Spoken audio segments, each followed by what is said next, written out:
अमीर बालाज कत्ल केस में अहम पेशरफ्त आ गई। शूटर मुजफ्फर की गन उठाए तैफी बट के घर के बाहर की तस्वीर मंजर आम पर आई है। पुलिस के मुताबिक शूटर मुजफ्फर मालिशिया नहीं बल्कि गनमैन है। मुलजिम 3 माह कबल कत्ल के इरादे से मालिशिया बनकर अमीर बालाज के डेरे पर गया था।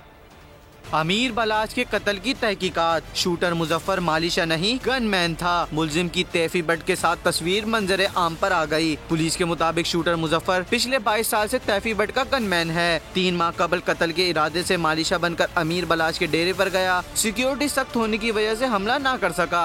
CIA ने केस में जेर हिरासत 7 मुलजिमान का बयान कलमबंद कर लिया है। मुलजिमान ने एतराफी बयान में बताया है कि अमीर बालाज टीपू को तैफी बट ने कत्ल करवाया। 2 शूटर और 3 सहूलतकार मौके पर मौजूद थे। अमीर बालाज पर फायरिंग शादी की तकरीब से बाहर निकलते हुए की। मकतूल के गनमैनों की फायरिंग से हमला आवर मुजफ्फर हुसैन भी मौके पर मारा गया था।